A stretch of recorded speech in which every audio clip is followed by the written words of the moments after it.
Welcome to the Crown That Befits You. It's good to have you back this morning. Um, there's no guest today. Yeah, there's no guest today. Uh, they were supposed to be a guest today, but they couldn't make it. They're not feeling well, but we praying that the Lord is, putting the hand over him and healing him. But he will come onto the show, and yeah, I don't want to say who it is, but you guys will see who it is soon. But this episode mainly is just me alone today. Um, I felt like the Lord put it upon my heart to share a part of my story, not the whole story, just a part of my story to share with you guys. Maybe you guys can also take it and relate with it. But if you don't, it's also cool. This is just like to reflect on where I was to where I am now. And yeah, we can, bounce off each other. The so yeah, sitting in front of camera is I'm still getting used to it, so bear with me. Yeah, it's usually I'm comfortable when I'm sitting with someone like a guest because then, yeah, but now this is just me vulnerable. And that's good. That is okay. That is where growth comes from. So, yeah, let's do it. So, where do I start? um, where do I start? Because it's a part of my story. Okay, let's start at the point. Okay, so let's say, yeah, around I was 18. When I was 18, 19. Well, let me just go through the backstory. Growing up, I've always wanted to be a professional football player, right? Um, from 16 years old, I joined the football academy. I'm not going to name the football academy because I don't want to give them credit like that. Um, so I've played in a football academy, you know, under 16, under 17, under 18, under 19. Eventually trying to push into the first team so I can play at the professional level because this football academy was in the PSL at the time. So maybe that can give you a clue which club that is. The PSL means the Premier Soccer League, the South African, league in South Africa. Okay. So that was my journey. I always had a mindset that I was going to be a professional footballer. I didn't think about anything else. I was like, I'm not going to university. I don't see myself becoming a lawyer or a doctor. The only thing that I want is to become a professional footballer. That was it. Like, please. If someone told me about university, my ears blocked. If it was not about football, you know, that's where my mindset was. Don't tell me anything. So, okay, under 18, under 19, then I reached my matric year. And, like, okay, from grade 11, grade 12 is usually like where you might start planning for university and making sure your marks are good so that you're good enough to enter university. But for me, I was like, I don't need to worry about this stuff because, yeah, my future is sorted. I'm going to be a professional footballer. Yeah. um, and I had the right mindset, don't get me wrong, but sometimes some certain things need wisdom. Yeah. But yeah, that was me in my teen years. And so now my matric year comes, and I was like, okay, it's not looking like, because usually you can see the steps, like if coaches are interested, there's maybe you train with the first team here, like there's signs that, maybe I am going to make it to the first team. But the signs weren't there. So then reality started to kick in, like, yeah, maybe I'm not going to play. I'm not going to be part of this like first team. Yeah, I'm not even in the conversation, right? So now matric reality starts kicking in. I said, okay, but I still want to be a professional footballer. I do eventually want to play. At the time, Messi and Ronaldo were they're still really great players right now. But I was like, I want to play with Messi. I want to play with Ronaldo. I want to play with the superstars. That is my goal. I want to play Champions League. I had big dreams. I had big dreams. But yeah, that was my mindset. Like, that's how determined I was to reach there. So I said, okay, fine. In matric year, maybe I can push my marks in my matric year and push my marks in my matric year, and then let's do a different approach. So I said, okay, in I'm gonna push my marks in matric, and then yeah, I'm gonna apply for college, like university in America. I'm gonna just record. So I'm gonna play football matches in my matric year, record all the games. You know, football's easy. I mean, who in America wouldn't want to like give me a scholarship, right? So I said, yeah, I'm gonna record my videos, make sure my marks are good, and then I'm gonna get a scholarship to go to America, and then I'll play D1 football, and then I'm gonna get drafted, play in the MLS, and then I'm gonna play in the MLS, like Major League Soccer, the professional league in America, and then just hit it off, and then someone from from Spain, like Barcelona, is gonna see, yes, this guy's the best thing ever, and then that was my thinking. I know, I know, but anyway, I was that was my dream. I'm like, yeah, this is gonna work. This is going to work. So I'm trying to get America. I'm sending emails to American colleges, universities. And yeah, I even got like, there's this agency in South Africa that helps you record videos. They put your files together, and they even send out your stuff to American colleges to see who would be interested in you. So that's how far, like, I was going in. I even prepared to write the SATs. Yeah. Okay. Right. So I matriculate, and it's not looking good as well. Like, there was one inquiry from one university in America, but it was not looking good. I don't know. I don't know.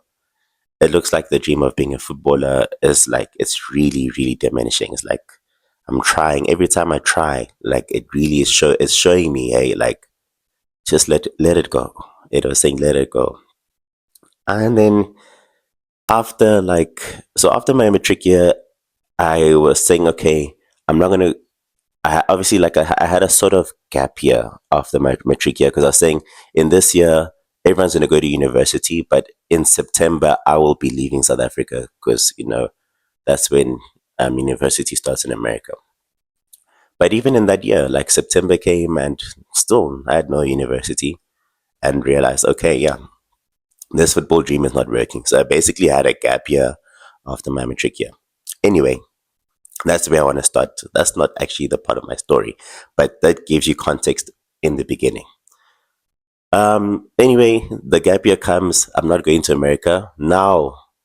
It's now concluded. I've made peace that the football dream is not happening. It's not happening at all. So now I was like, okay, football is not happening. What am I gonna do now? Like, I don't know. Am I gonna study psychology? Am I gonna be yo? I was like, do I have to reapply for university? I just don't know where my plan is. So the there were some subjects I did in high school, like, at the time, like, for example, if you did maths literacy, you couldn't apply for some degrees in university. So I had to, eat humble pie and go back to high school and upgrade my matric marks. Yeah, it's embarrassing, but I had to do it. I had to do something. So I go and I upgrade my matric marks. And yeah, that was my journey at the time. And then in that year, while I was upgrading my matric marks, okay, so my father was not an active figure in my life. Um, and the last time I saw my father was at when I was 4 years old. And now while I'm upgrading my matric marks, my father appears, like, he flies down to South Africa, and yeah, he shows himself. He says, "Hi, I'm here now." And this was like a week before my birthday. So he flew down because he was flying down for my birthday. And then, yeah, okay, after many years of seeing my father, we had a chat on why he was missing for so long. He explained the story. I was like, okay, cool. Um, and then I tell him exactly where I'm at. So he's not really impressed with like how, the people who are supposed to take care of me are handling me and the journey that I'm on. So he then says to me, um, like at the time he was staying in the UK. So he says to me, um, your life is not looking good right now. Like while you're in South Africa, why don't you stay with me in the UK? You can try push the football dream and then as well push an education. And then I was like, that was like, yeah, he already had me at the first. I was like, yes, already at the first. I mean, I'm moving to the UK. I'm going to the UK. Exactly. I was like, 100%. But he continued to speak. Is like, but the thing is, he said like he said my grades at the time are not going to be able to cut it for me to get into the UK alone, according to, like, I don't know, that's what he was saying. So he said I need to move to Nigeria for at least 1 to 2 years, and yeah, after 2 years I will move from Lagos, Nigeria, to the UK and join him. And I was like, no ways, I'm not going to Nigeria. I've never been. I've Number one is, how do I tell the people who are looking after me that I'm leaving the country? And I don't know you. You just came into my life. And yeah, after, I don't want to go into exactly the conversation. Um, that's a story for another time. But yes, he convinced me to go to Nigeria, and I left. I left to Nigeria, to a country I've never been before, and yeah, learning a new language, adapting to the way of life in Nigeria. And yes, I was there for 2.5 years. So I went to like a school there in Nigeria. Then did had to do like improve my marks and stuff, and I improved like a lot. My grades were great, right? Ain't good enough for me, but I think my mindset was, let me get my grades good. Let me just keep my head down, grind. I don't want to be here in Nigeria, right? Let me grind, keep my head down. The only thing I just want to do is just get to the UK. Anything else, I'm not here. I don't care. So my marks are great. Um, it's been 2.5 years while I'm in Nigeria, and then while I'm in Nigeria, I begin to, like, I get to know myself even better. You know, um, I get to know myself even better. I'm like, I'm really good at finance. I'm really good at this. I'm like, yeah. If I'm going to go to university, I want to push like accounting. Like I can see myself like have my own accounting firm. Like, yeah, I'm good at this. And yeah,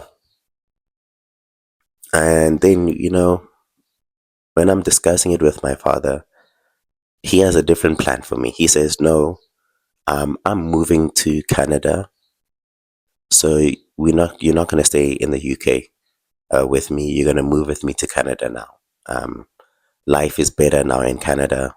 The UK is changing. I said, okay, fine.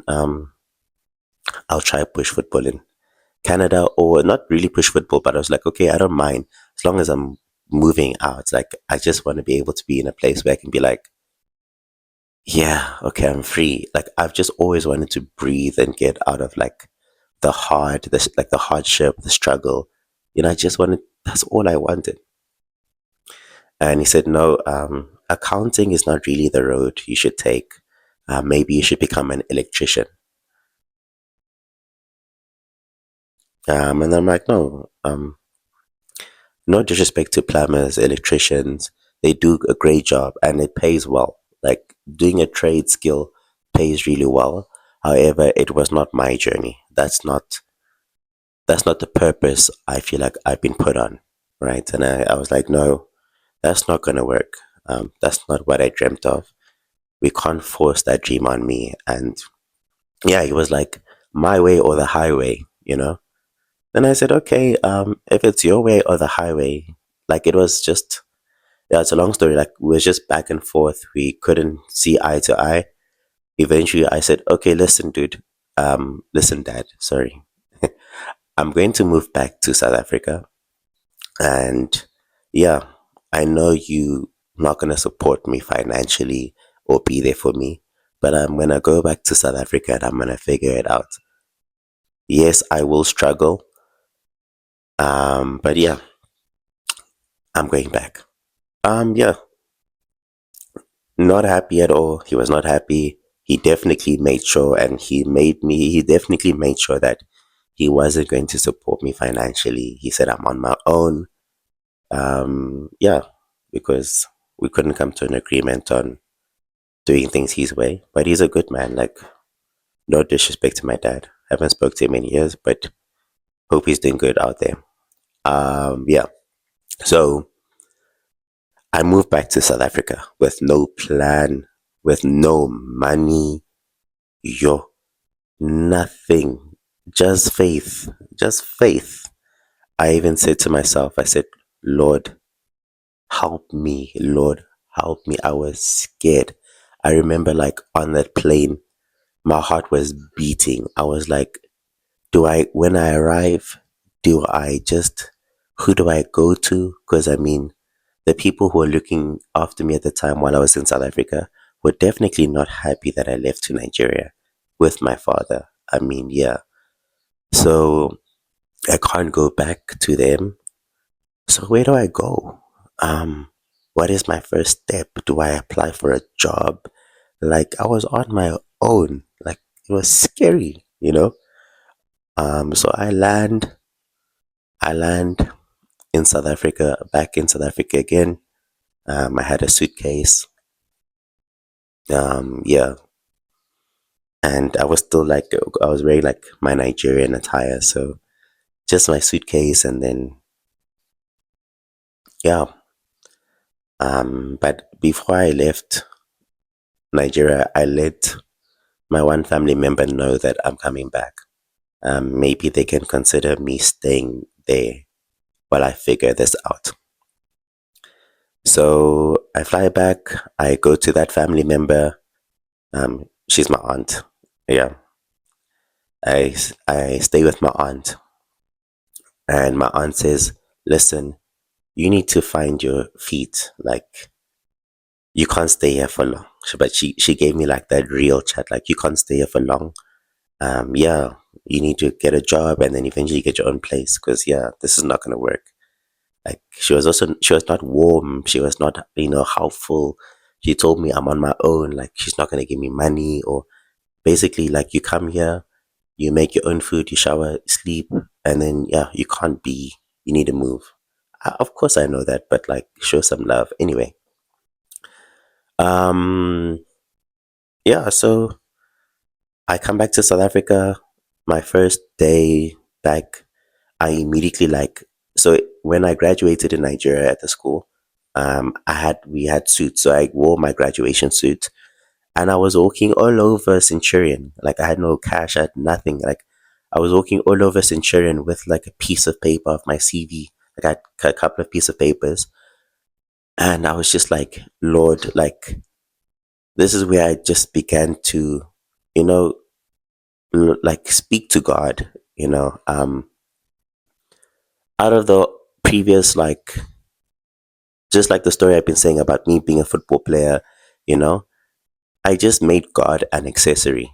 But now it was like in this moment, I had no one to rely on but God, just faith. And all of a sudden, I took my relationship with God seriously when I'm in a situation of distress. Like, yeah, I was so uncomfortable. I knew I had to get things moving, or else if my aunt gets tired of me staying in her household, she kicks me out. Where am I going to go? So I walk around Centurion everywhere.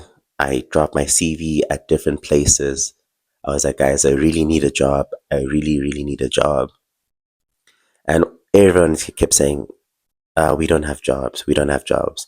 I was even becoming desperate. Like I was applying for, don't judge me. Like I applied for like um, a cleaner job, because I saw it pays 8,000. For me, just to have 8,000 rand in my account, 8,000 rand in my account was like, okay, cool. That will just get me started to go somewhere. Maybe I can get a place. I can buy food. It was just difficult. I can buy data for my phone. There were times I had to walk to McDonald's to connect to the Wi-Fi so I can be able to send um, more emails to companies to employ me.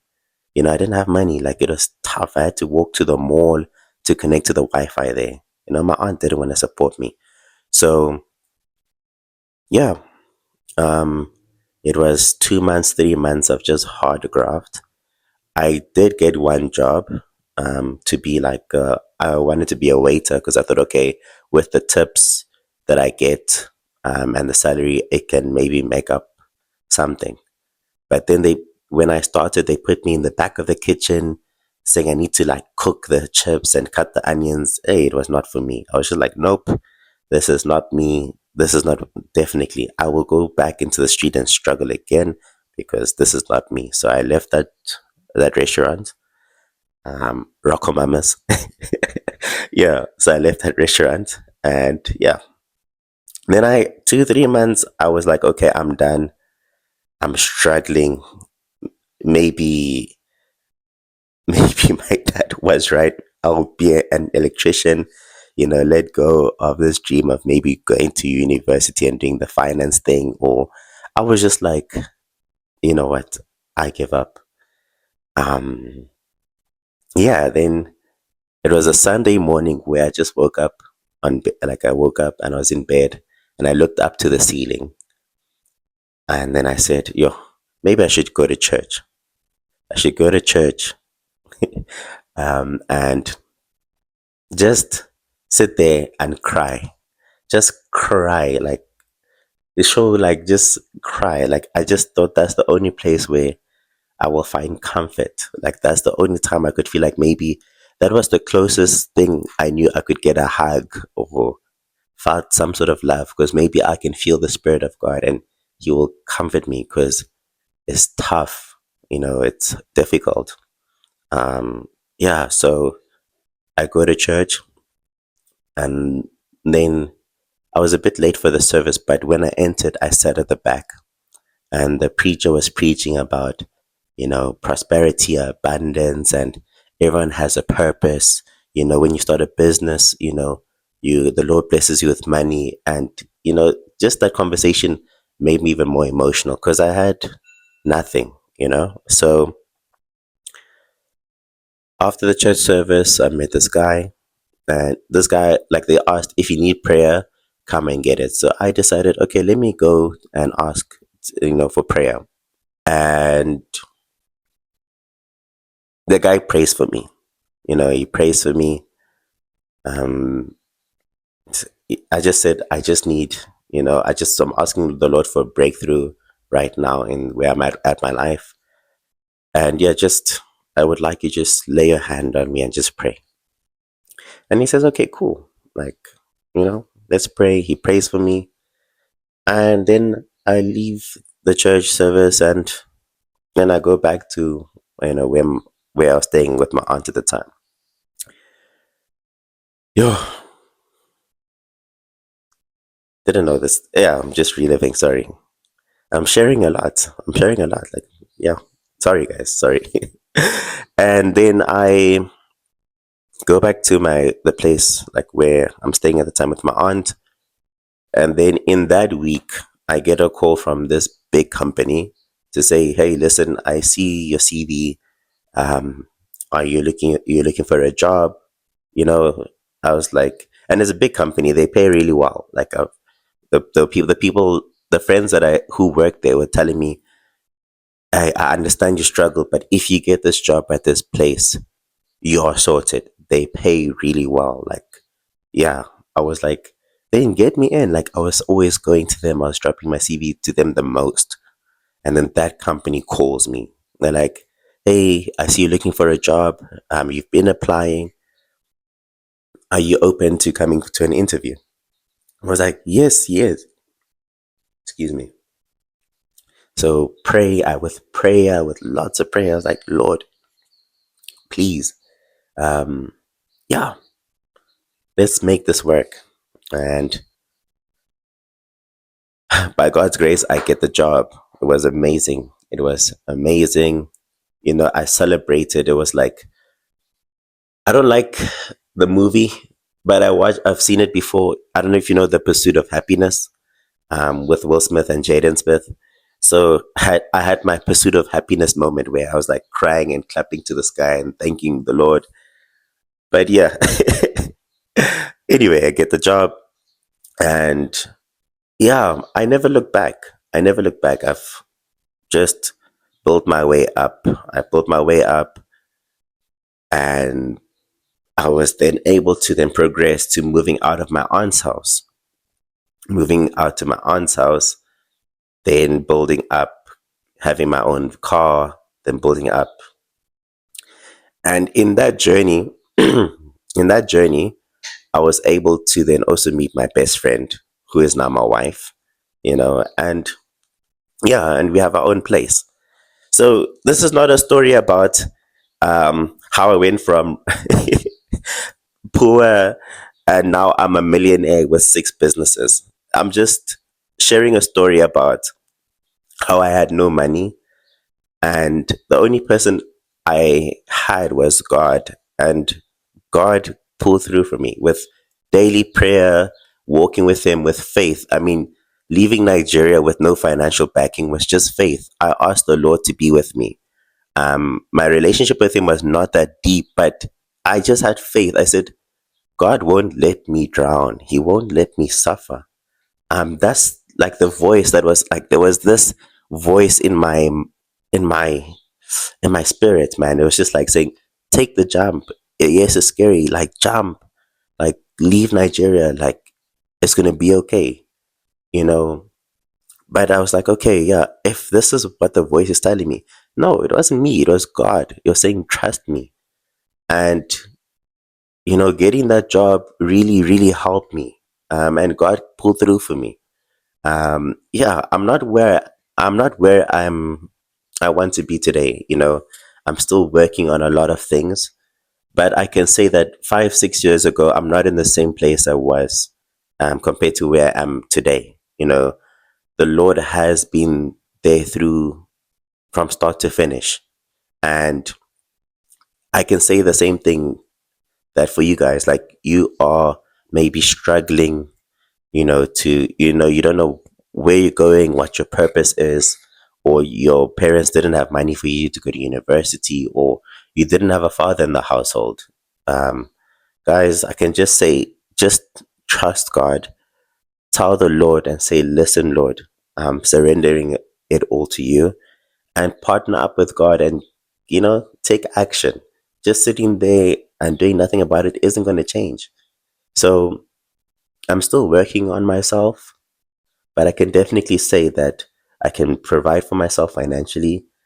Um, my best friend, I married my best friend, I have my own place and my own vehicle. And I established this sort of business with my wife. So, like, that's progress in itself. I mean, you're right. And I'm studying. I'm studying economics in university. So when I said I wanted to be like finance at the time in Nigeria, it's like, I'm being called to be in the finance field. Right. Now, look, I'm studying economics in university. I'm not paying the school fees. I have a bursary. So look what God has done. He supplied a bursary for me to have someone pay for my school fees to do what I was called to do, And I just say, like, guys, I don't know. I don't know. Trust God, you know, submit to God, have a relationship with God, seek Him first. Don't seek Him to get, like, what you can get from Him, but trust Him. Like, have an intimate relationship with him, and everything else will take care of itself. Don't worry, you don't have to know what's going to happen tomorrow. Just go, just move, you know. Yeah, and that's it. Just yourself, faith, and your mind, just apply it. So yeah, I just wanted to share that with you guys, to say that I didn't have it figured all out. It was not pretty. Yeah, I went through all of that, and you guys are probably going through worse. You're probably going through worse. You don't know what's happening, but there are people out there that understand. But I just believe that you should put God first, ask Him, and just seek Him, spend time with Him. And if you don't know how you're going to get there, don't worry about the how. Just start moving.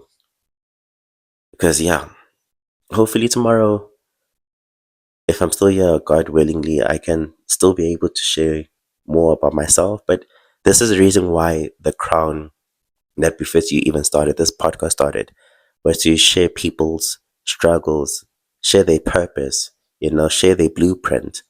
So you guys can, if you're also wanting to walk that same journey as they are now, you can then be able to bounce off one another and then say, okay, cool, this is the blueprint.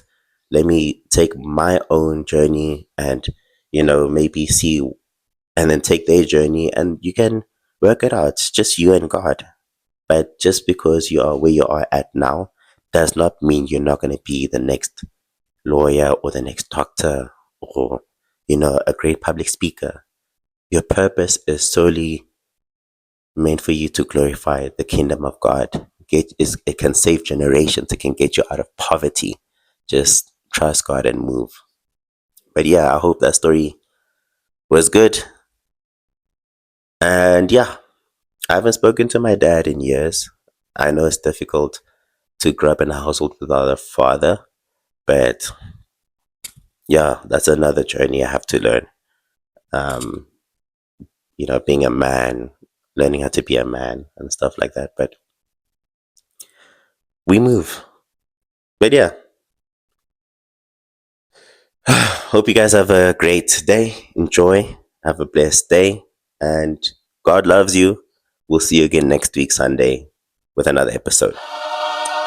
Cheers.